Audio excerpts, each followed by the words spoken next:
बच्चों, तो स्वागत है आपका पीसीबी ट्यूटोरियल्स के इस वीडियो लेक्चर प्लेटफॉर्म पर। तो आज हम लोग बात करेंगे इलेक्ट्रोस्टैट में लेक्चर नंबर 3 की। ठीक है, जहां हम लोग स्टार्ट करने वाले हैं कूलम्ब्स लॉ के बारे में। अब जानते हैं one of the most important part of the electrostat. So देखिए क्या कहता है। Basically this is a quantitative statement. ठीक है, मतलब आपको मैग्नीट्यूड के बारे में पता चलेगा इस लॉ से। About the force of interaction between two point charges. दो पॉइंट चार्जेस जब होते हैं ना, तो उनके बीच में क्या फोर्स ऑफ इंटरेक्शन होता है, उसका क्या मैग्नीट्यूड वगैरह होता है, उसके बारे में ये लॉ दिया गया है। तो according to it, the electrostatic force of interaction between any two point charges is directly proportional to the product of the magnitude of charges and inversely proportional to the square of the distance between them। तो law बहुत simple सा है। आप में से बहुत सारे लोग बहुत पहले से इसको जानते होंगे कि दो पॉइंट चार्जेस अगर आपको यहाँ पे रखे हुए हैं किसी भी मीडियम में जो r डिस्टेंस पर सेपरेट किए हुए हैं, तो इनके बीच में जो भी फोर्स ऑफ इंटरेक्शन होगा, जिसको हम Fe से दिखा रहे हैं, तो वो जो होगा that will be directly proportional to the product.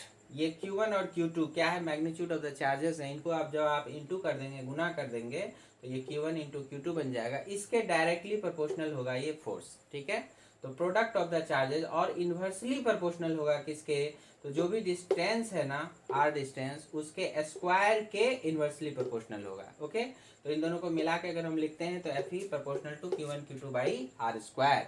और यही प्रोपोर्शनलिटी का आप अगर यहाँ से हटाओ, इक्वलिटी लाओ, तो आपका यहाँ पर एक कांस्टेंट k आ जाएगा। तो पूरा फार्मूला बनता है Fe equal to k into Q1 Q2 by R square, जहाँ k जो होगा वो एक कांस्टेंट होगा और उस कांस्टेंट की वैल्यू डिपेंड करेगी मीडियम पर। ठीक है, मीडियम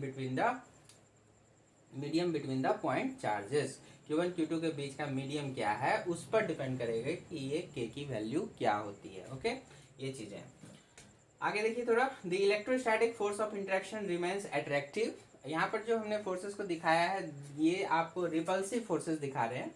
तो रिपल्सिव तभी होगा जब Q1 और Q2 दोनों जो होंगे लाइक चार्जेस होंगे, मतलब या तो दोनों पॉजिटिव हो या दोनों निगेटिव हो। और इसके अपोजिट दोनों अट्रैक्टिव नेचर के भी हो सकते थे, तो वो तब होगा जब Q1 Q2 अपोजिट नेचर के होंगे, मतलब एक प्लस तो दूसरा माइनस। तो उसी बात को यहाँ लिखा गया है, the electrostatic force of interaction remains attractive if the charges are of opposite nature and remains repulsive if the charges are of same nature. Okay, opposite nature के होंगे, मतलब एक प्लस तो दूसरा माइनस, तो वहां पे अट्रैक्शन होगा। और अगर सेम नेचर के होंगे तो फिर वहां पर क्या होगा, रिपल्सन हो जाएगा। तो यहाँ पर यही चीज बताया गया मैथमेटिकली। इसको आप ऐसे भी समझ सकते हैं कि अगर Q1 इंटू Q2, अगर साइन के साथ अगर आप यहाँ पर काम करो, तो अगर Q1 Q2 is greater than 0, मतलब अगर दोनों निगेटिव है तो निगेटिव निगेटिव पॉजिटिव, और दोनों पॉजिटिव है तो पॉजिटिव इंटू पॉजिटिव भी होता है पॉजिटिव। तो अगर Q1 Q2 ग्रेटर देन 0, तो वहां पर क्या पता चला कि दोनों सेम नेचर के होंगे। सेम नेचर के होंगे तो रिपल्सिव फोर्स हो गया। और Q1 Q2 is less than 0, मतलब एक प्लस तो दूसरा माइनस, तो उस केस में क्या होगा, अट्रैक्टिव नेचर का, मैंने वहां पर अट्रैक्शन होगा दोनों चार्जेस के बीच। तो Q1 Q2 लेस देन 0 इस तरह से दिखाया जा सकता है। ठीक है, तो यहाँ पर हम अब आगे बात करेंगे इस k के बारे में। ठीक है, k के बारे में जानना काफी इंपॉर्टेंट है, तो देखते हैं। ओके गाइस, आगे देखते हैं। देखिए k के बारे में बात करनी थी। तो वैक्यूम के लिए जैसा हमने कहा कि k एक कांस्टेंट हो गया जो मीडियम पर डिपेंड करेगा।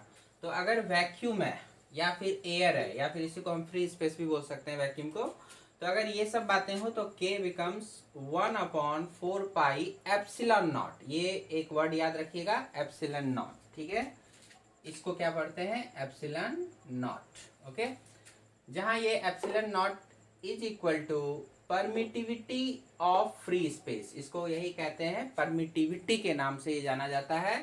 परमिटिविटी ऑफ फ्री स्पेस कह लो, वैक्यूम कह लो, या एयर कह लो। वैक्यूम और एयर का वो लगभग सेम सेम लेते हैं। ठीक है, तो परमिटिविटी को आप मीडियम की प्रॉपर्टी के रूप में आप डिफाइन कर सकते हो कि हर मीडियम का अपना अपना कुछ ना कुछ परमिटिविटी वैल्यू होगी, और वो वैल्यू रिस्पॉन्सिबल होगा कि वहां पर जो ये इंटरेक्शन है, इलेक्ट्रोस्टैटिक इंटरेक्शंस है, उसके साथ वो मीडियम किस तरह से बिहेव कर रहा है। ठीक है, तो एकदम वो मीडियम की अपनी प्रॉपर्टी के ऊपर छोड़ देना है उसको। अगर आप किसी दूसरे मीडियम की बात करते हैं, वैक्यूम या एयर के लिए करना है तो एप्सिलॉन नॉट का सिंबल यूज होगा। अगर किसी दूसरे मीडियम के लिए बात करेंगे तो 1/4 पाई एप्सिलॉन। ओके, इसको सीधा सीधा एप्सिलॉन, तो EPSILON इस तरह से आप इसको प्रोनाउंस कर सकते हैं। तो एप्सिलॉन कह दिया, और ये क्या कहलाया, permittivity of medium, that medium. ठीक है, तो इनकी वैल्यू जिस प्रकार की आएगी उसी हिसाब से फोर्स ऑफ इंटरेक्शन काम करेगा। ओके, तो K इज, आप सीधे देख सकते हैं K is inversely proportional to epsilon. मतलब क्या हुआ, अगर किसी मीडियम की परमिटिविटी वैल्यू काफी ज्यादा होगी तो K वैल्यू कम होगा, और अगर K वैल्यू कम होगा तो फोर्स ऑफ इंटरेक्शन भी कम होगा। ओके, ये चीज ध्यान में रखिएगा। उसी तरह से अगर किसी मीडियम की एप्सिलॉन वैल्यू बहुत कम हो जाए तो K वैल्यू क्या होगी, बहुत बढ़ जाएगी, बहुत ज्यादा होगा, तो फोर्स ऑफ इंटरेक्शन भी बहुत ज्यादा होगा। तो इसकी वैल्यू के लिए अगर हम आगे जाके देखेंगे तो एप्सिलॉन नॉट की वैल्यू आप देख सकते हैं बहुत कम होती है, लगभग 8.85 इंटू 10⁻⁻12 इतना। और यूनिट की बात करोगे तो coulomb square upon newton metre square आएगा, उस पर आगे बात करेंगे यूनिट पर। तो आप देख सकते हैं मैग्नीट्यूड देखिए एसआई सिस्टम में ये 10⁻⁻12 यहाँ पर आ गया, तो मतलब क्या हुआ, बहुत बहुत कम हुआ। तो अगर एप्सिलॉन नॉट की वैल्यू बहुत कम हुई तो K की वैल्यू काफी ज्यादा होगी। इसका मतलब है कि आपका जो एयर में है या वैक्यूम में जो है force of interaction between two charges जो होगा वो बहुत ज्यादा होगा। लेकिन अगर किसी दूसरे मीडियम में जाएंगे जहां पर एप्सिलॉन की वैल्यू अगर बढ़ जाती है तो फिर वहां पर क्या होगा, K वैल्यू कम हो जाएगा, तो फोर्स ऑफ इंटरेक्शन भी कम हो जाएगा, ध्यान रखिएगा। तो सबसे ज्यादा आपको जो होता है वो वैक्यूम में ही होता है, ये आप याद रखेंगे। आगे एक और टर्म हम लोग डिफाइन करते हैं एप्सिलॉन आर को। ये एप्सिलॉन आर होता है ratio of epsilon of any medium and divided by क्या, तो एप्सिलॉन नॉट, मतलब permittivity constant of free space. Okay, तो एप्सिलॉन अपॉन एप्सिलॉन नॉट, इसको क्या नाम दिया गया, relative permittivity of medium, relative permittivity of medium. ध्यान रखिएगा बच्चों कि ये एक यूनिटलेस क्वांटिटी होगा, क्योंकि ये सेम तरह की क्वांटिटी का रेशियो आ गया। एप्सिलॉन का अपना एक यूनिट बनेगा, एप्सिलॉन नॉट का भी अपना एक यूनिट बनेगा। क्या होंगे इनके यूनिट, कूलम्ब स्क्वायर प्रति पर न्यूटन मीटर स्क्वायर। ठीक है, तो जो भी K का यूनिट बनेगा उसका ठीक उल्टा रिवर्स कर देना है। Okay, in general the value of epsilon not आपको बता दिया 8.85 10⁻⁻12 कूलम्ब स्क्वायर पर न्यूटन मीटर स्क्वायर, और K वैल्यू इसलिए क्या हो जाएगी 1/4 पाई एप्सिलॉन नॉट, ये है ना। तो जैसे ही आप ये वाली वैल्यू उठा के यहाँ पे रखेंगे, 4 पाई की वैल्यू रखेंगे, सॉल्व करेंगे तो दिस इज अप्रोक्सीमेटली 9 इंटू 10 की power 9, 9 into 10 to power 9 newton metre square पर कूलम्ब स्क्वायर। तो देखिए K और एप्सिलॉन नॉट है ना, या फिर K और एप्सिलॉन ये इन्वर्स चलता है, तो जो भी यूनिट बनेगा K का उसका ठीक इन्वर्स यूनिट होगा, उल्टा यूनिट होगा एप्सिलॉन या एप्सिलॉन नॉट का। तो यहाँ आप देख सकते हैं K की यूनिट क्या बन रही है, न्यूटन मीटर स्क्वायर पर कूलम्ब स्क्वायर। कैसे बन रही है, अगर आप इसको देखना चाहें तो यहाँ से समझ लीजिए। आप जानते हैं कि इलेक्ट्रोस्टैटिक फोर्स अभी अभी पढ़ा हमने K into Q1 Q2 by R square coulomb's law से। तो यहाँ पर K निकालेंगे तो K क्या बन जाएगा, F into R square upon Q1 Q2, simple है। अब F का यूनिट क्या हुआ, न्यूटन, हमने न्यूटन लिखा। R क्या डिस्टेंस था, distance between the point charges, तो ये हो गया मीटर, तो मीटर का स्क्वायर। फिर Q1 Q2 कूलम, तो कूलम का स्क्वायर। और इसका रिवर्स कर देंगे, उल्टा कर देंगे, नीचे की चीज को ऊपर ले जाएंगे, ऊपर की चीज को नीचे लाएंगे, क्या बनेगा, coulomb square upon newton metre square. तो ये हो जाएगा एप्सिलॉन या एप्सिलॉन नॉट का यूनिट। ठीक है, क्लियर हो गया। तो याद रखेंगे ये जो K वैल्यू है जो 9 इंटू 10⁻9 हम लोग यूज करेंगे, ये SI यूनिट में SI सिस्टम में यूज होगा, और यूज होगा फॉर वैक्यूम या एयर या फ्री स्पेस के केस में। ओके, ये बात ध्यान में रखेंगे। तो यहाँ जो रिलेटिव परमिटिविटी है इस पर थोड़ा सा आप लोग जरूर ध्यान दीजिएगा। Relative permittivity epsilon R is epsilon upon epsilon not. Okay, मतलब क्या हुआ कि एयर के रिस्पेक्ट में या वैक्यूम के रिस्पेक्ट में किसी मीडियम की परमिटिविटी जो है वो कितना टाइम है, मतलब उससे कितना टाइम एक्चुअली में ज्यादा है। जैसे अगर आप वाटर के लिए लोगे तो यहाँ पर मैं आपको लिख दूं, एयर के लिए तो आपका ये एप्सिलॉन नॉट ही हो गया। तो वाटर के लिए अगर एप्सिलॉन आर खोजिएगा तो ये मिलता है 81, जिसका क्या मतलब हुआ कि जो एप्सिलॉन वैल्यू होगी वो एयर के रिस्पेक्ट में 81 टाइम्स अधिक होगी। किसके लिए? वाटर के लिए। Okay, for water epsilon R is 81। और उसी तरह से अगर मैं आपको बताऊं फॉर ग्लास इन जनरल, तो ग्लास के लिए ये वैल्यू आती है ऑलमोस्ट 6। ओके, ओनली 6 इस तरह से आती है। और अगर एयर के लिए बात करें तो हमने बताया ना, एयर और वैक्यूम का तो सेम सेम होगा, तो इसका मतलब उसके लिए ऊपर भी एप्सिलॉन नॉट, नीचे भी एप्सिलॉन नॉट, दैट इज 1। तो ये एप्सिलॉन आर की वैल्यू जो आएगी ना, वो आपको याद रखना है। वाटर के लिए 81, ग्लास के लिए 6 एवरेज है, क्योंकि कई तरह के ग्लास होते हैं, तो किसी का 6 से थोड़ा सा ज़्यादा, किसी का 6 से थोड़ा सा कम, तो ऑन एन एवरेज 6। एयर के लिए 1। ठीक है, तो आप समझ सकते हैं कि 2 पॉइंट चार्जेस को अगर इक्वल डिस्टेंस पर हम एयर में, ग्लास में या वाटर में रख रहे हैं, तो सबसे ज़्यादा फोर्स ऑफ इंट्रैक्शन होगा एयर में। ग्लास में जो होगा उसमें आपको 6 टाइम फोर्स ऑफ इंट्रैक्शन कम हो जाएगा, और वाटर में 81 टाइम्स रिड्यूस हो जाएगा, कम हो जाएगा। ओके, ये बात ध्यान में रखेंगे। क्यों? क्योंकि एप्सिलॉन हमने पढ़ा कि वो ज़्यादा होगा तो के वैल्यू कम होती जाएगी, और के अगर कम होगा तो फोर्स ऑफ इंट्रैक्शन भी कम हो जाएगा। ठीक है, तो सबसे ज़्यादा फोर्स ऑफ इंट्रैक्शन एयर या वैक्यूम में ही होता है। बाकी आप किसी दूसरे तीसरे मीडियम में जाएंगे तो वहाँ पर force of interaction between point charges कम होते जाते हैं। ठीक है, यहाँ तक हो गया, अच्छे से नोट कर लीजिए, फिर आगे बढ़ते हैं। आइए बच्चों, डायमेंशंस की थोड़ी बात कर ले। पूछता है अक्सर आपसे यहाँ पे के डायमेंशन, एप्सिलॉन, एप्सिलॉन नॉट और एप्सिलॉन आर के डायमेंशन के बारे में।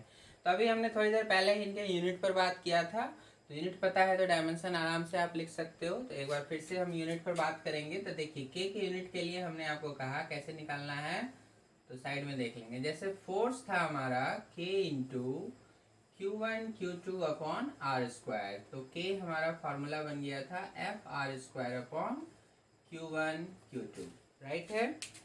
तो यहाँ पर फोर्स के लिए हम लोग जो डायमेंशन यूज करते हैं, डायरेक्ट याद रखते हैं, MLT-2। याद है आपको, 11th क्लास में पढ़ा होगा आपने। आर डिस्टेंस है, L2 हो गया, और Q1 Q2 मतलब कुलम, कुलम को होता है AT, है ना, पिछली लेक्चर क्लास में बताया हुआ है, देख लीजिएगा वीडियो। तो देखिए 80 हो गया, ऐसा हो गया, एम्पियर इंटू टाइम, 2 बार है इसलिए हमने स्क्वायर कर दिया। ओके, सॉरी, ये तो पूरा का पूरा मैंने के का ही लिख दिया, फोर्स का अकेला था ये, फोर्स का, डिस्टेंस का और Q1 Q2 का। तो ओवरऑल क्या बन गया के का, यहाँ लिख देता हूँ मैं। तो एक ही एम है, एल कितने हो गए, एल पर कितना पावर चलेगा, 2 यहाँ पर है, 1 यहाँ पर हो गया, 3 हो गया। अच्छा, और टी पर देखिए तो -2, और ये भी 2 है, ऊपर जाएगा तो -4, और फिर ए वाला 2 ऊपर जाएगा -2। तो आई थिंक ये आपने सारा तो लिख दिया, तो यही हो गया आपका ML3T-4 A-2। ओके, ये के का हो गया। एप्सिलॉन का क्या करना है, तो एप्सिलॉन का तो बताया था कि बस के का रिवर्स कर देना है। क्यों? क्योंकि के जो था वो था 1/4 पाई एप्सिलॉन या एप्सिलॉन नॉट। ओके, तो एप्सिलॉन भी चलेगा, और मीडियम के लिए होगा तो एप्सिलॉन आ जाएगा, और अगर कोई एयर है या वैक्यूम है तो एप्सिलॉन नॉट आ जाएगा। तो दोनों के लिए सेम रहता है, तो हम लिख सकते हैं यहाँ कि डायमेंशन ऑफ के ये हो गया, dimension of epsilon is same as dimension of epsilon not. और ये कितना, तो के का ठीक इनवर्स, मतलब m का पावर -1, l का -3, t का 4 एंड a का +2, इस तरह से। ठीक है, बिल्कुल रिवर्स कर दिया। और एप्सिलॉन आर के बारे में क्या कहेंगे आप लोग, तो एप्सिलॉन आर के बारे में हमने सीखा था कि this is just the ratio of same type of quantities. Epsilon और एप्सिलॉन नॉट दोनों का यूनिट डायमेंशन सेम सेम है, कैंसिल आउट हो गया, वो just pure number, this is pure number है, तो इसका फिर कोई डायमेंशन तो होगा ही नहीं। तो डायमेंशन लेस लिखिए, या फिर M0, L0, T0 भी लिख सकते हैं, या कह सकते हैं डायमेंशन लेस। ठीक है, ऐसे कर सकते हैं। ओके, तो सबका आ गया यहाँ पे डायमेंशंस, तो ये भी काफ़ी इंपॉर्टेंट है, पूछता है आपसे, तो ध्यान रखिएगा इसका। ओके, अच्छा, यहीं पर मैं आपको एक चीज़ और बता दूं दोस्तों, जो अक्सर कई बुक में मिसिंग है, थोड़ा देखिएगा इसको। ये सारी डिस्कशन तो आपने एसआई सिस्टम में मान के चल लो कर लिया आपने, चूंकि न्यूटन मीटर स्क्वायर पर कूलम स्क्वायर एसआई सिस्टम में हो गया। अगर आप सीजीएस सिस्टम में बात करते हो ना, तो देखो बड़ा इंटरेस्टिंग है यहाँ पर।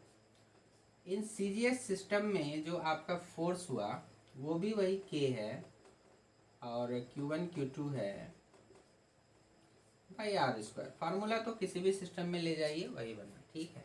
लेकिन इन सीजीएस सिस्टम में जो के की वैल्यू होगी ना यहाँ पर, ये आपको सीधा सीधा 1 हो जाएगा। Very interesting.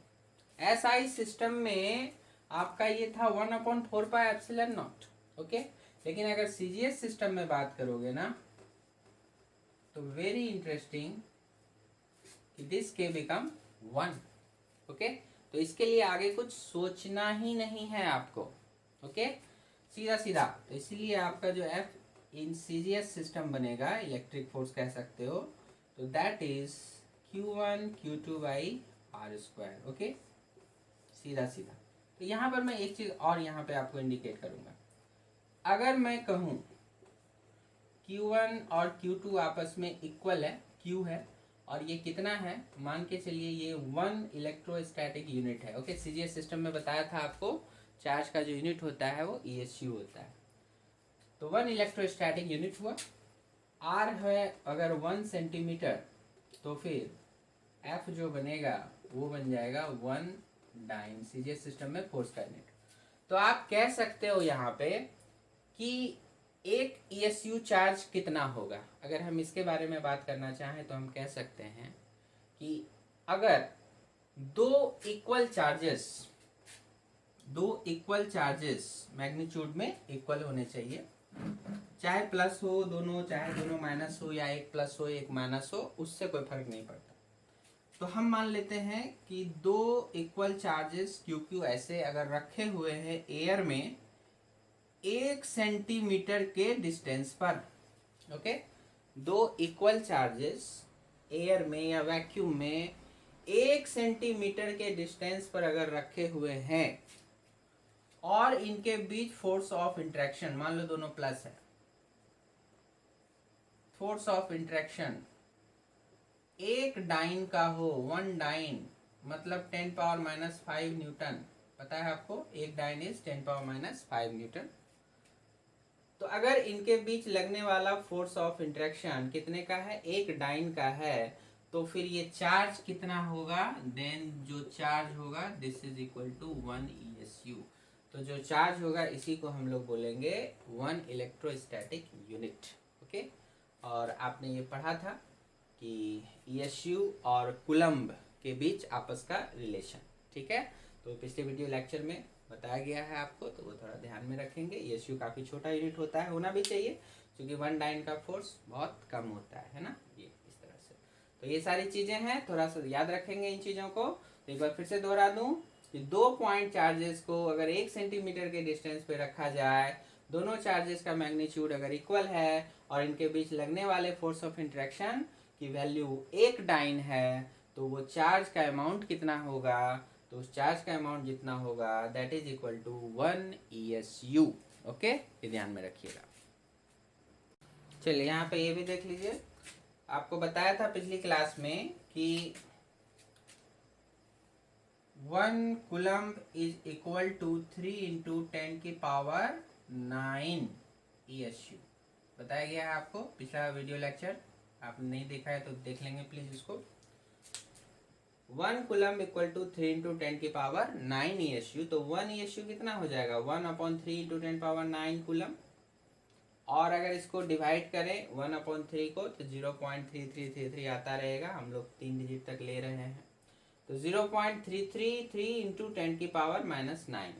और इसको अगर साइंटिफिक फिगर में लिखते हैं, दशमलव को इधर लाते हैं, 3.33 × 10⁻⁻10 कूलम्ब, ठीक है। इतना छोटा है ये कूलम्ब में, आप समझ सकते हैं। तो इतना कम चार्जेस जो होता है वही होता है 1 ESU, और इसको 1 सेंटीमीटर के डिस्टेंस पे रख दिया जाए एयर में, वैक्यूम में, तो 1 डाइन का फोर्स वहाँ पे काम करता है, तो कहने का मतलब है, याद रखिएगा, सीजीएस सिस्टम में ये जो के वैल्यू है ना वो 1 हो जाती है। तो सीजीएस सिस्टम में आपको इस के का काम कभी नहीं पड़ेगा, आप चाहें तो इस के को मिटा भी सकते हैं। तो इन सीजीएस सिस्टम में आप चाहें तो इस के को मिटा सकते हैं, डायरेक्ट भी लिख सकते हैं Fe equal to Q1 Q2 by R square, कोई दिक्कत की बात नहीं। लेकिन Q1 Q2 होना चाहिए ESU में, R होना चाहिए सेंटीमीटर में, F आएगा डाइन में। ओके, याद रखें। चलिए आगे बढ़े। अब आइए थोड़ा सा और समझते हैं। Coulomb's law obeys Newton's third law. ठीक है, न्यूटन थर्ड लॉ क्या था? वही एक्शन जहाँ होगा तो वहीं पर रिएक्शन भी होगा। तो एक्शन रिएक्शन के रूल को यहाँ पे फॉलो करता है। मतलब क्या हुआ कि जैसे कि ये Q1 है, इसने फोर्स लगाया Q2 पर, तो Q2 भी फोर्स लगाएगा Q1 पर, इक्वल एंड अपोजिट। तो Q1 ने जो Q2 पे फोर्स लगाया है वो देखिए ये वाला दिखाया जा रहा है F एयर, ये उस साइड लग गया है राइट साइड में। तो Q2 ने भी Q1 पे फोर्स लगाया F एयर और ये लग गया लेफ्ट साइड में, तो इक्वल एंड अपोजिट। ओके, इसलिए कहा जा रहा है कि obeys Newton's third law. Electric force is conservative in nature. तो कंजर्वेटिव सिस्टम के बारे में हमने पढ़ा है। अगर कहीं कंजर्वेटिव सिस्टम है तो जो वर्क डन होगा ऐसे केसेस में वो पाथ पर डिपेंड नहीं करेगा। तो इसका एग्जांपल आप लोग आगे पढ़िएगा, बट फिलहाल इसको याद रखेंगे कि electric force is conservative in nature. और वैसे भी आपको पता होना चाहिए कि आपको सिलेबस में जो 3 तरह के फोर्सेस पढ़ने हैं, ग्रेविटेशनल फोर्स, इलेक्ट्रिक फोर्स और एक और आएगा मैग्नेटिक फोर्स, ये तीनों कंजर्वेटिव इन नेचर होते हैं। माने इन तीनों जगह पर आपको जो वर्क डन करना होगा वो इनिशियल और फाइनल पोजीशन पर ही सिर्फ डिपेंड करेगा, बीच के किसी भी पाथ पर डिपेंड नहीं करेगा।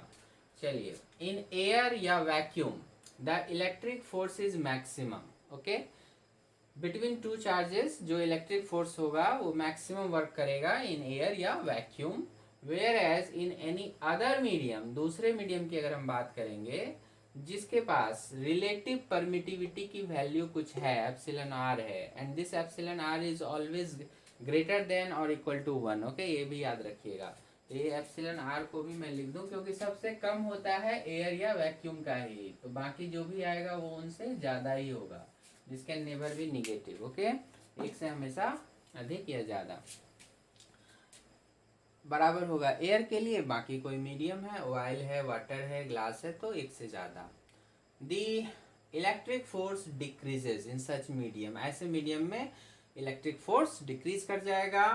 कितना टाइम? तो यही एप्सिलॉन आर टाइम डिक्रीज कर जाएगा, keeping other things constant. Other things मतलब दोनों चार्ज का जो मैग्नीट्यूड है उसे कांस्टेंट रखना है, उनके बीच का जो डिस्टेंस है उसे भी कांस्टेंट रखना है, तो वो डिक्रीज कर जाएगा एप्सिलॉन आर टाइम्स। ठीक है, यहाँ पर एक बहुत इंपॉर्टेंट बात है आपका ये वाला कि रिलेटिव परमिटिविटी के बारे में हम बात करेंगे। यही जो रिलेटिव परमिटिव एप्सिलॉन आर है, this is also known as dielectric constant of the medium.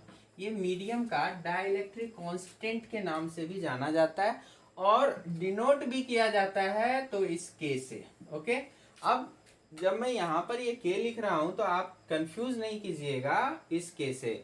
जो अभी थोड़ी देर पहले हम लोगों ने प्रोपोर्शनैलिटी कांस्टेंट वाला के इस्तेमाल किया था कूलम्स लॉ के फॉर्मूले में, F equal to K into Q1 Q2 by R square. इसमें जो ये के है ना, ये वाला के, ये के नहीं है, दिस इज डिफरेंट। ओके, ये एप्सिलॉन आर है, ये के क्या है? एप्सिलॉन आर है। ये के तो नहीं है एप्सिलॉन आर, है ना, ये जस्ट एक प्रोपोर्शनैलिटी कांस्टेंट है। इस के की वैल्यू जो होती है वो हमने अभी पढ़ा एयर मीडियम के लिए 9 × 10⁹ वैल्यू होती है, जबकि इसकी वैल्यू तो ऐसी नहीं होती। एप्सिलॉन आर की वैल्यू हमने पढ़ा, जैसे वाटर के लिए हमने पढ़ा, आपकी एयर के लिए पढ़ा, एयर के लिए इसकी वैल्यू तो 1 होती है ना, वाटर के लिए 81 होती है। तो ये एप्सिलॉन आर को भी के से रिप्रेजेंट हम लोग करते हैं, लेकिन इसका नाम क्या होगा? Dielectric constant of the medium. तो कभी भी क्वेश्चन में dielectric constant of the medium दिया हुआ है, हम समझेंगे कि वहां पे एप्सिलॉन आर की वैल्यू दी हुई है, जो यूनिट लेस है, डायमेंशन लेस है, जबकि इस के का तो यूनिट भी है, डायमेंशन भी है ना। तो ये चीज ध्यान में रखिएगा, इसलिए मैंने स्टार लगा के यहाँ लिख दिया है डिफरेंट फ्रॉम, ये जो आपने इस इक्वेशन में के यूज किया था उससे ये डिफरेंट है। ओके, तो कई सारे बच्चे यहाँ पे कंफ्यूज हो जाते हैं कि अभी जो ये के पढ़ा था ये वही के है क्या? ऐसा नहीं है। ओके, ध्यान रखिएगा। चलिए यहाँ पे हम थोड़ा सा इसी बात को फिर से यहाँ दिखा रहे हैं कि अगर Q1 Q2 r डिस्टेंस पर एयर में सेपरेट किया हुआ है, तो अगर मान लो दोनों सेम नेचर का है, दोनों प्लस है या दोनों माइनस है, तो रिपल्सन हो रहा है F इन एयर, कुछ लग रहा है यहाँ भी यहाँ। लेकिन अगर हमने मीडियम में इसको ले गए, किसी मीडियम में ले गए और उस मीडियम का K वैल्यू दिया हुआ है, मैंने वही रिलेटिव परमिटिविटी बोलो या फिर डाइलेक्ट्रिक कांस्टेंट बोलो, तो ज़्यादातर आपको मीडियम बोलेगा तो डाइलेक्ट्रिक कांस्टेंट ही बोलेगा, तो याद रखिएगा।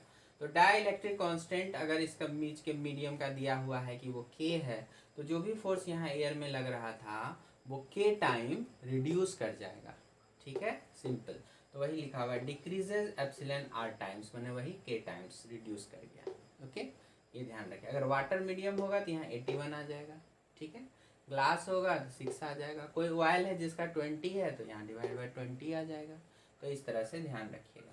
चलिए, अब इसी में एक बड़ा अच्छा इंपॉर्टेंट डिस्कशन होता है कि अगर मान के चलिए कि किसी मीडियम में मैं आपको फोर्स दे दूं, है ना, और अगर कहूँ कि अब मुझे एयर में जाना है ना, तो उसका इक्विवेलेंट डिस्टेंस क्या होगा, और इस तरह से काम करना हो। तो आगे देखिए, समझिए। देखिए अब आगे यहाँ पर क्या बात कर रहे हैं हम लोग कि जैसे कि एयर में Q1 Q2 रखा हुआ है, RA डिस्टेंस है, दोनों के बीच फोर्स ऑफ इंटरेक्शन F हो गया। अब हमने क्या किया कि कोई मीडियम बीच में रखा और Q1 Q2 वही चार्ज है, लेकिन डिस्टेंस को हमने चेंज कर दिया। और डिस्टेंस को हमने इस तरह से चेंज किया कि जो फोर्स यहाँ एयर मीडियम में लग रहा था वही फोर्स इस मीडियम में भी लग रहा है। तो फोर्स को हमको सेम रखना है, जबकि हमने पढ़ा है कि अगर आप सेम डिस्टेंस पे रखोगे तो इधर मीडियम में फोर्स जो है वो कम हो जाएगा, राइट। तो अब मैं आपसे ये पूछना चाह रहा हूँ कि नहीं, फोर्स मेरे को सेम ही रखना है, डिस्टेंस आप चाहे तो बदल लो। तो पहली बात, डिस्टेंस यहाँ पे मुझे कम करना होगा या ज़्यादा करना होगा? तो सिंपल सी बात है, कम करनी पड़ेगी। क्यों? क्योंकि अभी मैं सेम डिस्टेंस पे रखता तो फोर्स मेरा कम हो जाता। मुझे वही फोर्स चाहिए, मतलब यहाँ मुझे फोर्स की वैल्यू बढ़ानी है, तो कैसे बढ़ा सकता हूँ? डिस्टेंस को कम करके ही बढ़ा सकता हूँ। डिस्टेंस को कम करेंगे तभी फोर्स बढ़ेगा ना, F प्रोपोर्शनल टू 1/r²। तो r को अगर कम करोगे तो फोर्स बढ़ जाएगा। तो हमारा ये क्लियरली एक बात तो मेंशन कर सकते हैं कि Rm इज लेसर या स्मॉलर देन RA, यहाँ पर ये बात तो होगी। अब अगर मैं ये सोचूं कि मीडियम का डाइलेक्ट्रिक कांस्टेंट वैल्यू K हमें अगर गिवन दिया हुआ है, तो क्या इनका और इनका कोई रिलेशन, RA और RM में कोई रिलेशन आ सकता है क्या? तो बिल्कुल आ सकता है। उसी चीज को यहाँ पर हम लोग को बताना है। तो देखिए यहाँ पर जो ये F है, अच्छा पहले तो मैं एक काम करता हूँ, डायरेक्ट आपको जवाब ही दे देता हूँ, फिर मैं इसको एक्सप्लेन करता हूँ क्यों। तो RM हो जाएगा, चूंकि ये K वैल्यू है ना, तो आपको करना कुछ नहीं है, बस रूट अंडर K निकाल देना है और उससे डिवाइड कर देना है, सीधा सीधा रूट अंडर K। ये जो भी K वैल्यू होगी यहाँ पे, जैसे मान लो ये वाटर है तो 81 होगा, तो 81 का रूट निकाल लो, 9 आ गया, स्क्वायर रूट तो 9 हो गया, तो बस 9 से डिवाइड कर देना है। ये वाले डिस्टेंस में 9 से बने 9 टाइम्स आप इसको कम कर दीजिए, हो जाएगा आपका काम। ठीक, अच्छा मैंने ये कैसे किया, तो जरा देखो इसको, इधर देखो, यहाँ पे एक्सप्लेनेशन में मैं लिख सकता हूँ कि देखो यहाँ F जो है मेरा वो क्या है, 1/4πε0 Q1 Q2/RA का स्क्वायर। और यहाँ पर F मेरा क्या होगा, 1/4πε0 एप्सिलॉन r, तो मतलब वही K है ना। अभी देखो आपको एक चीज मैं और यहाँ पे कह दूं कि जैसे आपने किसी मीडियम में लिखना शुरू किया तो आपने लिखा था 1/4πε, ठीक है, Q1 Q2/r², राइट, RM है तो RM²। अब ये एप्सिलॉन को क्या मैं लिख सकता हूँ ना, एप्सिलॉन अभी अभी पढ़ा था, ε0 इंटू एप्सिलॉन r, ये लिख सकते हैं।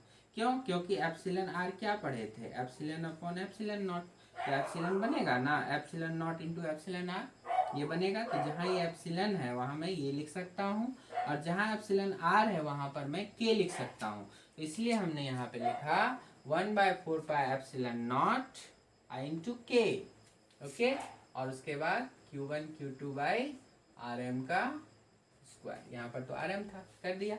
अब इन दोनों को साथ में देखिए, जो कैंसिलेशन है कैंसिलेशन कर लीजिए, और फिर आप देखिए कि क्या बचा, यहाँ बचा 1/RA² equal to 1/k times RM², मतलब RA² equal to k times RM²। तो RM और RA में देखो रिलेशन आ गया, RM चाहिए था तो यहाँ पर RA²/k, RM² इज RA²/k, तो RM हो जाएगा RA/√k। ठीक है, इस तरह से। तो इसका रिवर्स पार्ट भी ट्रू हो जाएगा। अगर मैं आपको यहाँ पर ऐसा कह दूं कि RA बताया जाए, है ना, तो RA बताया जाए तो क्या करना है, R मीडियम एंड √k, ये भी सही है। अगर मतलब कहा जाए कि सेम फोर्सेस काम करे और उसके लिए डिस्टेंस इन एयर जो होगा वो डिस्टेंस इन मीडियम और मल्टीप्लाइड बाय क्या हो जाएगा, √अंडर डाइलेक्ट्रिक कांस्टेंट। ये चीज़ ध्यान में रखिएगा। और इसी पर बहुत अच्छा आपको एग्जांपल आपके असाइनमेंट में दिया हुआ होगा और बहुत सारे बुक में भी रहता है। देखिए कहता है क्या कि अभी एयर में थे आप और कुछ दूर तक हमने डाइलेक्ट्रिक डाला हुआ है, कुछ दूर तक, ओके, पूरे में नहीं, कुछ दूर तक। Q1 Q2 चार्जेस हो गए और ये पूरा डिस्टेंस जो हो गया, मान के चलिए अभी मैं इसको ये D पढ़ देता हूँ, D है, और ये T थिकनेस और K डाइलेक्ट्रिक कांस्टेंट की वैल्यू, ये हमने T थिकनेस वाली यहाँ पे डाल दी। ठीक है, तो अब बताना है कि अभी जो इसका इक्विवेलेंट फोर्स बनेगा, अभी तो बीच में कुछ मीडियम भी आ गया है, तो इसको कंप्लीटली एयर में कन्वर्ट करेंगे, कंप्लीटली एयर में कन्वर्ट करेंगे सेम फोर्सेस के लिए। अभी जितना भी फोर्स इस पर F काम कर रहा है, हमको वही फोर्स चाहिए। ठीक है, वही फोर्स चाहिए जो भी काम कर रहा है। तो हमने अभी पढ़ा, ये अब आ गया कंप्लीटली एयर में, तो इनके बीच का जो डिस्टेंस होगा, डिस्टेंस कितना हो जाएगा, तो एयर में पहले से था कितना, देखिए D नहीं था पहले से, D में तो आपने T थिकनेस माइनस कर रखी है, तो D माइनस T पहले से एयर में है, समझे, ओके, और उसमें प्लस ऐड हो जाएगा, इसका एयर में करना है कन्वर्ट T का, तो T में बताया ना अभी, एयर में कन्वर्ट करने के लिए जो भी मीडियम का डिस्टेंस होगा उसमें √k से मल्टीप्लाई करना है, तो T इंटू √k ऐसे मल्टीप्लाई। अब ये पूरा एयर में आ गया, और एयर में आ गया तो आप F तो लिख ही सकते हो एयर में, तो F हो गया 1/4πε0 Q1 Q2 बाई, और ये पूरा एयर वाला डिस्टेंस मतलब D minus T plus T√k का होल स्क्वायर। ठीक है, तो इस तरह से हो जाएगा क्या, पूरे एयर वाले डिस्टेंस का स्क्वायर। तो ये फोर्स हो गया, है ना।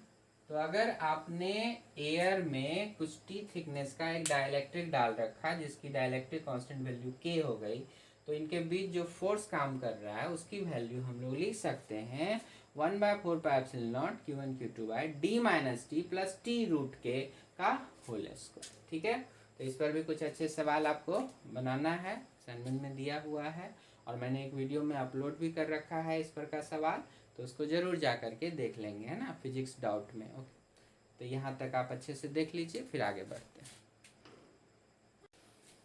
आइए बच्चों थोड़ा सा और आगे देख लें, comparison between electric and gravitational force. देखो वैसे तो नेचर में 4 तरह के फोर्सेस एग्जिस्ट करते हैं, जिसमें एक हो गया आपका वही ग्रेविटेशनल फोर्स, दूसरा आपका यही इलेक्ट्रोमैग्नेटिक फोर्स, जिसमें इलेक्ट्रिक फोर्स हमारा एक नेचर आ गया यहाँ पे।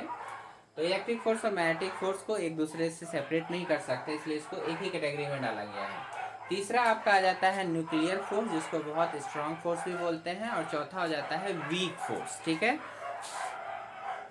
ओके, तो जैसा हम लोगों ने बोला 4 तरह के फोर्सेस हैं, तो सबसे पहला हो गया आपका ग्रेविटेशनल फोर्स, फिर आ गया इलेक्ट्रोमैग्नेटिक फोर्स, फिर आ गया आपका न्यूक्लियर फोर्स, एंड लास्ट में आपका आ जाता है वीक फोर्स। तो वीक फोर्सेस ऑफ इंटरेक्शन जो होते हैं वो बहुत बहुत छोटे रेंज में, ऑलमोस्ट प्रोटॉन के अंदर में, इनसाइड द प्रोटॉन, इतने छोटे रेंज में वर्क करते हैं। न्यूक्लियर फोर्स भी जो आपका वर्क करेगा वो न्यूक्लियस के अंदर में वर्क करेगा। एक छोटा सा सवाल जैसे उठता है ना कि न्यूक्लियस में अब हम जानते हैं कि वहाँ पे प्रोटॉन बहुत सारे प्रोटॉन्स रहते हैं, किसी भी कोई भी एटम आप ले लो उसके अंदर न्यूक्लियस है तो उसमें बहुत सारे प्रोटॉन्स हैं, तो प्रोटॉन सेम चार्ज हुआ और बहुत पास पास है, तो उसके रिपल्सन फोर्स तो बहुत ज़्यादा होने चाहिए। फिर भी वो साथ में कैसे रह रहा है, क्यों रह रहा है? तो इस सवाल का जवाब यही आता है कि जब आप वहाँ पर न्यूक्लियर फोर्स एक्टिव हो जाता है, तो न्यूक्लियर फोर्स जो होता है that is the very very very strong force, वो इलेक्ट्रिक फोर्स की तुलना में भी बहुत ज़्यादा वहाँ पे लगता है। या ऐसे भी कह सकते हैं कि जब आप बहुत बहुत स्मॉल डिस्टेंस की बात करते हो तो वहाँ पे इलेक्ट्रिक फोर्स जो होता है वो काम करना बंद कर देता है, ठीक है। तो जो भी फोर्स वहाँ काम करता है दैट इज न्यूक्लियर फोर्स, और उसका अपना एक अलग नेचर होता है। मतलब यही सीधे शब्दों में समझ लो कि न्यूक्लियर फोर्स अगर कहीं पे वर्क कर गया तो बाकी अब किसी फोर्स की वहाँ नहीं चलेगी। और न्यूक्लियर फोर्स हमेशा अट्रैक्टिव नेचर का होता है, इसलिए वो प्रोटॉन प्रोटॉन को बांध के रखता है, ठीक है। और उसके बाद एक होता है वीक फोर्स। वीक फोर्स जिसमें आप प्रोटॉन के भी अंदर की बातें होती है, जिसकी वजह से प्रोटॉन न्यूट्रॉन प्रोटॉन में ये सब में चेंज होता रहता है, ठीक है। तो वो सब वीक इंट्रैक्शंस कहलाते हैं। तो यहाँ पर हम लोग सिर्फ बात कर रहे हैं ग्रेविटेशनल और इलेक्ट्रिक फोर्स के बीच के कंपैरिजन को दिखाया जा रहा है। तो electric force is much more stronger than gravitational force, ये आप समझ लीजिएगा। इस बात का अंदाजा इसी बात से लगाया जा सकता है कि हम लोग जैसे हाथ पर कोई भी ऑब्जेक्ट को इस तरह से उठाए हुए हैं, मान लो यही छड़ी है, इसको हम उठाए हुए हैं, तो पूरी की पूरी धरती, ठीक है ना, पूरा का पूरा अर्थ जितना ग्रेविटेशनल फोर्स लगा करके इस छड़ी को अपनी ओर खींच रहा है, उसको बस हमारा हाथ इसलिए बैलेंस कर पा रहा है, तो हाथ जो इस पर लगा रहा है वो कौन सा फोर्स है? Electric force. उसको अकेले इस हाथ का जो यहाँ पर का इलेक्ट्रॉन क्लाउड है और जो छड़ी के नीचे का जो इलेक्ट्रॉन क्लाउड है, उनके बीच का जो इलेक्ट्रोस्टैटिक फोर्स ऑफ रिपल्सन है ना, सिर्फ उसी ने बैलेंस करके रखा हुआ है। किसको? पूरी की पूरी धरती के द्वारा लगने वाला force of attraction on this rod. Okay, ये ध्यान रखिएगा। या स्टिक कह लो, क्योंकि भारी तो है नहीं, हल्की ही है। खैर, तो Fe is much much greater than Fg, ठीक है, याद रखिएगा। अच्छा, इसका एक रीजन हम यहाँ पे ऐसे देंगे क्योंकि Fe के केस में जो कांस्टेंट आप यूज करते हो 1/4πε0, उसकी वैल्यू देखिए काफी ज्यादा है, 9 × 10⁹ SI सिस्टम में न्यूटन मीटर स्क्वायर पर कूलम स्क्वायर। जबकि कैपिटल G की वैल्यू जो कांस्टेंट आता था ग्रेविटेशनल फोर्स लिखने में, उसकी वैल्यू आप देखिए, वो वैल्यू काफी कम है, 6.67 × 10⁻11 न्यूटन मीटर स्क्वायर पर केजी, इसका काफी कम है। तो ये भी एक रीजन हो जाता है, ठीक है, कि Fe much much greater than Fg। तो मीडियम ऐसे ही बिहेव करता है ना। इलेक्ट्रिक फोर्स के मामले में वो काफ़ी ज़्यादा सपोर्ट करता है मीडियम या वैक्यूम, और ग्रेविटेशनल फोर्स के मामले में वो सपोर्ट नहीं मिलता उसको, है ना। मीडियम उतनी ज़्यादा सपोर्टिव नहीं है ग्रेविटेशनल फोर्स के मामले में। चलिए, अभी इसी बात को यहाँ पे दिखाया गया कि अगर आप दो प्रोटॉन ले लो, ओके, प्रोटॉन जानते हैं आप, बहुत हल्का पार्टिकल है, दोनों पर 1 यूनिट इलेक्ट्रॉनिक चार्ज पॉजिटिव वाला वो मौजूद होता है, और इनके बीच आप चाहे तो कुछ डिस्टेंस रख लीजिए, कुछ भी डिस्टेंस रख सकते हैं। तो दोनों में चूंकि मास है, इनका भी कुछ मास होता है 1.67 × 10⁻27 kg के आसपास, तो इनके बीच में लगेगा Fg, वो हमेशा अट्रैक्शन के नेचर का हुआ, और प्रोटॉन प्रोटॉन है तो रिपल्सन का नेचर का हुआ। तो क्या होगा, यहाँ रखेंगे तो क्या होगा, दूर भाग जाएगा एक दूसरे से, रख के जैसे ही छोड़ेंगे तो दूर भाग जाए, क्यों? तो Fe much much greater than Fg होगा। तो इसको जब कैलकुलेशन करके हम लोग निकालते हैं तो आप इसको डायरेक्ट याद रख लीजिए, वैसे चाहे तो निकाल सकते हैं। सबके मास की वैल्यू पता है, सबके चार्ज की वैल्यू पता है, सबकी इक्वेशंस पता है, आप लिखेंगे तो आपको जो निकल के आएगा Fe/Fg की वैल्यू दैट विल बी 1.2 × 10⁻36, मतलब 10 इसको अगर 1 भी मान लें तो 10⁻36 टाइम्स ज़्यादा हो गया, है ना, Fe with respect to Fg। मतलब आप देख सकते हैं 10⁻36 बहुत लार्ज क्वांटिटी है, तो हम Fe much much greater than Fg कह सकते हैं। ओके, अब एक बात और चलते चलते ध्यान में रखिएगा कि Coulomb's law can be applied for 2 spherical charge body. Okay, वैसे तो हमने पढ़ा है कि कूलम्स लॉ पॉइंट चार्जेस के लिए एप्लीकेबल होते हैं, लेकिन न्यूमेरिकल प्रॉब्लम को सॉल्व करने के लिए आपको अगर स्फेरिकल चार्ज बॉडी भी कहीं पर है तो उसमें भी हम लोग कूलम्स लॉ का इस्तेमाल कर सकते हैं। 2 स्फेयर होना चाहिए, ठीक है, एक स्फेयर हो गया यहाँ पे, दूसरा स्फेयर हो गया इधर कहीं पे, तो इस पर जितना भी चार्ज होगा Q1 अमाउंट मान लो, और इस पर जितना भी चार्ज होगा Q2 अमाउंट मान लीजिए, तो ये सारा का सारा चार्जेस इसके अपने अपने सेंटर पर आप मान सकते हैं, और सेंटर के साथ जो भी डिस्टेंस होगा वो डिस्टेंस रखते हुए आप कूलम्स लॉ को अप्लाई कर सकते हैं। सेम चार्ज है, रिपल्सन वगैरह ये जो भी करना है ये फिर उसी तरह से करेगा। मतलब कि ये सारे चार्जेस जो हैं, Q1 चार्ज अपने सेंटर पर और ये सारा Q2 अपने सेंटर पर आ जाएगा। फिर सेंटर सेंटर के बीच का जो डिस्टेंस होगा उसके हिसाब से आप Fe 1/4 अगर एयर में है तो एप्सिलॉन नॉट और Q1 Q2 by R square लिखा जा सकता है। लेकिन किसके लिए? स्फेरिकल चार्जेस के लिए। तो स्फेरिकल चार्जेस को पॉइंट चार्जेस के रूप में ट्रीट करके और फिर आप कूलम्स लॉ लगा सकते हैं। तो न्यूमेरिकल प्रॉब्लम में कहीं कोई प्रॉब्लम नहीं आएगी। ठीक है, तो इस पर हम लोग अब नेक्स्ट लेक्चर में इस पर भी कुछ सवाल करेंगे। तो आपने कूलम्स लॉ जो भी पढ़ा तो इसके बहुत सारे एप्लीकेशंस हैं जो न्यूमेरिकल के थ्रू हैं। तो नेक्स्ट वीडियो लेक्चर काफ़ी इंपॉर्टेंट होने वाला है आपका न्यूमेरिकल पॉइंट ऑफ व्यू से, तो उस पर ध्यान दीजिएगा। तो इस वीडियो लेक्चर में तो इतना ही। तो अगर आप चैनल पे पहली बार आए हुए हैं तो उसको ज़रूर देख लीजिए, अच्छे से लाइक कर लीजिएगा, सब्सक्राइब कर लीजिए। धीरे धीरे सारी चीज़ें आपको अपलोड होती रहेगी, सारे वीडियो लेक्चर्स। तो आपको अगर सपोर्टिव है, सारा चीज़ फ़ायदा हो रहा है तो और भी दोस्तों को बताइएगा। तो इस वीडियो में इतना ही। Thank you.